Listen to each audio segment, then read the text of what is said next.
आपने मुझे मांग संख्या 42 व 11 के विषय में चर्चा विचार व्यक्त करने का अवसर प्रदान किया। आपका हृदय से आभार। मान्यवर, जैसा हम जानते हैं, उद्योग व विकास जैसे एक दूसरे के पूरक व पर्याय है। जिस क्षेत्र में नए औद्योगिक क्षेत्र लगवाने की योजना बनती है, वहाँ के बेरोजगार युवाओं की आशाओं को मानो नए पंख लगने लग जाते हैं। हमारा भी भविष्य सुधरेगा, लेकिन होता क्या है, उस गांव वालों मानो उनकी ज़मीन जहाँ रिको बनता है उन्हें छीन लेते हैं। खेती का राह आसरा भी छीन जाता है। उस गांव की भूमि पर लगे उद्योगों में इस गांव वालों को रोजगार व योगक्षेम की कोई व्यवस्था नहीं रहती है। एक और दो जमीन छीन जाती है और रोजगार नहीं मिलता, वही उद्योग प्रारंभ होने लगते हैं। उसका दंश उस क्षेत्र का निवासी पूरी जिंदगी भर झेलता रहता है। मेरा निवेदन है, उस दिशा में सरकार कोई ठोस नीति बनाए जो ग्रामीण उद्योगों के लिए जमीन देते हैं और जमीन देकर प्रदूषण का दंश भी झेलते हैं। उन उद्योगों में उनके रोजगार और सामाजिक सुरक्षा की व्यवस्था सुनिश्चित हो। मेरे विधानसभा क्षेत्र में 3 रिको स्थित है, परंतु तीनों ही रिको नाम मात्र के हैं। वहाँ सरकार की कोई भी सुविधा उपलब्ध नहीं है। एक बिगोद में बहुत पुराना 30 साल पुराना रिको चालू है, पर वहाँ कोई सुविधा नहीं। एक बिचौलिया में रिको है, एक मेरे मांडलगढ़ में घोड़ा बाईपास में रिको है, पर अब तक वहाँ पे कोई भी सुविधा नाम की चीज़ बिल्कुल सरकार द्वारा उपलब्ध नहीं कराई गई है। मेरा क्षेत्र में सैंडस्टोन का प्रचुर मात्रा में उपलब्ध है। वहाँ का रोज 100 कंटेनर विदेश में एक्सपोर्ट होते हैं, परंतु सरकार की द्वारा कोई उनको प्रोत्साहन राशि नहीं मिलती है और लाइट इतनी महंगी है तो वो वहाँ पे हर आदमी वहाँ पे वो स्ट्रगल करके आगे नहीं बढ़ पाता है। मैं माननीय आपके माध्यम से सभापति महोदय मंत्री जी से मांग करता हूँ कि वहाँ की जो भी समस्याएं हैं इस सैंडस्टोन के उद्योग के बारे में, तो आप वहाँ पे लाइट की थोड़ा रेट कम करके और उद्योग के जो भूमि बहुत महंगी है उसको सस्ती की जाए, तो शायद मेरा क्षेत्र बहुत ही आने वाले समय में तरक्की करेगा। क्योंकि पूरे विश्व में सैंडस्टोन की डिमांड है, जो आपको भी पता है बहुत ही ज़्यादा। अभी 100 कंटेनर रोज जाते हैं। अगर व्यवस्था सरकार द्वारा पूरी की गई तो 200-300 कंटेनर पर डे जाएंगे, तो ये बहुत अच्छी सरकार की उपलब्धि होगी। मेरे क्षेत्र में सॉफ्टस्टोन, चाइना क्ले और फेल्सपार सभी उपलब्ध है, जबकि यहाँ का माल जैसे सॉफ्टस्टोन चेन्नई, गुड़गांव जाके वहाँ पे फैक्ट्री में जाके वो प्रोसेस होता है। तो ये मैं मंत्री जी से कहना चाहता हूँ, निवेदन करना चाहता हूँ कि हमारे क्षेत्र में भी कोई फैक्ट्रियाँ लगे तो यहाँ रोजगार का साधन मिलेगा और इतना ट्रांसपोर्टेशन लगेगा जो आम जनता पे भार कम पड़ेगा और सस्ता उत्पाद होगा। मैं आप लोग मंत्री जी से सभापति महोदय आपके द्वारा कहना चाहता हूँ, मेरे क्षेत्र में अभी सैंडस्टोन प्रचुर मात्रा में है, परंतु सरकार की पॉलिसी नहीं है, एग्रीमेंट नहीं होती, तो इस समय भयंकर अवैध सैंडस्टोन का दोहन हो रहा है। बंदूक की नोक पे दोहन कर रहे हैं, परंतु कोई सुनने वाला इस सरकार में कोई नुमाइंदा सुनने वाला नहीं है।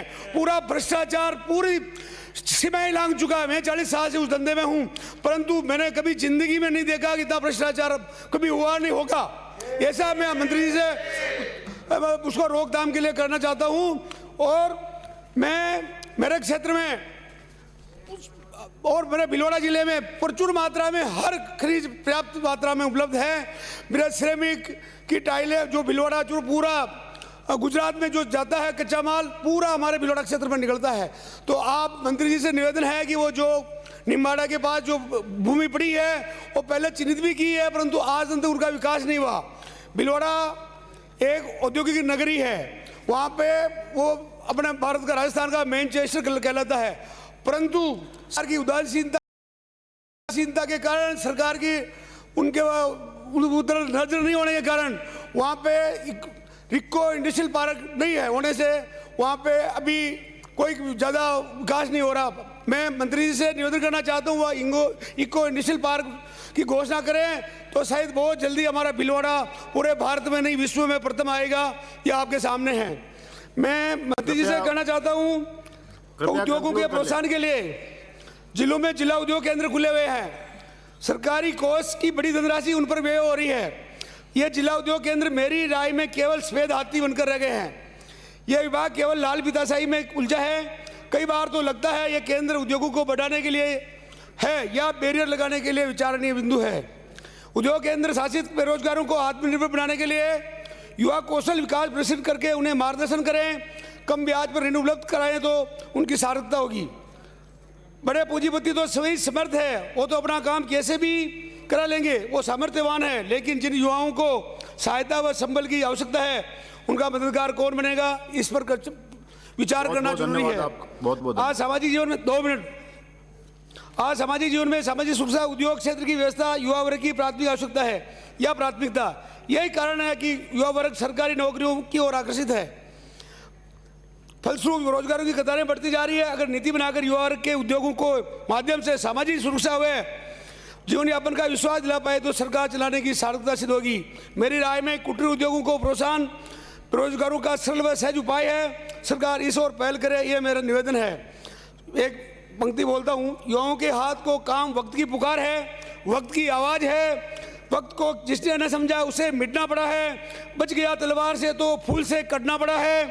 समस्याएं क्यों न कितनी बड़ी हो, क्यों न कितनी कठिन हो, हर नदी की राह से चट्टान को हटना पड़ा है।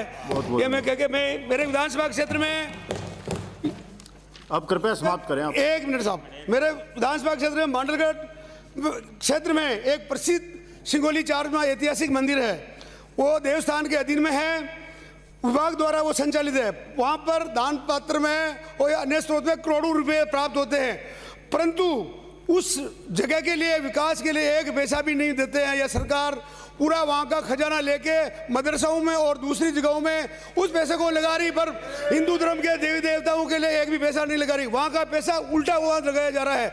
ये अपने लिए सोचने का विषय है। मंत्री जी, आपको इस पर ध्यान देने की जरूरत है। वहाँ पर अभिषेक के लिए भी 1 रुपया तक का खर्चा नहीं दिया जाता है। मेरे क्षेत्र में एक बाण माता जी का स्थान घोटा डैम पर स्थित है, जहाँ पर कोई भी आदमी लकवा मारता तो हाथों हाथ वहाँ पे इलाज होता है। ऐसी चमत्कार स्थान पर सरकार की तरफ से कोई व्यवस्था नहीं है। एक हमारे तिलस्वा महादेव का स्थान है, जहाँ पर प्रतिभाशाली आदमी अपनी दादागिरी से वहाँ पे करोड़ों रुपए महीने का आते हैं, वो मना उपयोग कर रहे हैं, किसी की उस क्षेत्र में सुनते नहीं है, जातिवाद का वहाँ जहर घुला हुआ है।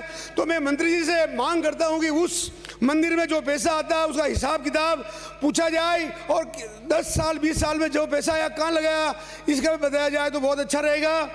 मेरे विधानसभा क्षेत्र में लाडपुरा में एक पशु मेला, बहुत देवनारायण स्थान के मंदिर में, 1 मिनट साहब, 1 मिनट, बहुत बड़ा पशु मेला लगता है, परंतु वहाँ लाखों पशु आते हैं, हजारों लाखों आदमी आते हैं, परंतु वहाँ पे सरकार की तरफ से 1% भी कोई व्यवस्था नहीं है।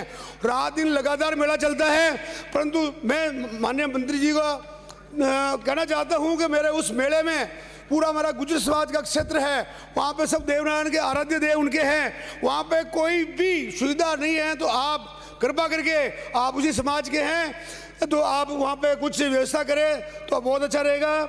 मैं जगश्री राम जी कोहली, मैं आपने माननीय सभापति बोलने का अवसर दिया, उसके लिए धन्यवाद। जय हिंद, जय भारत।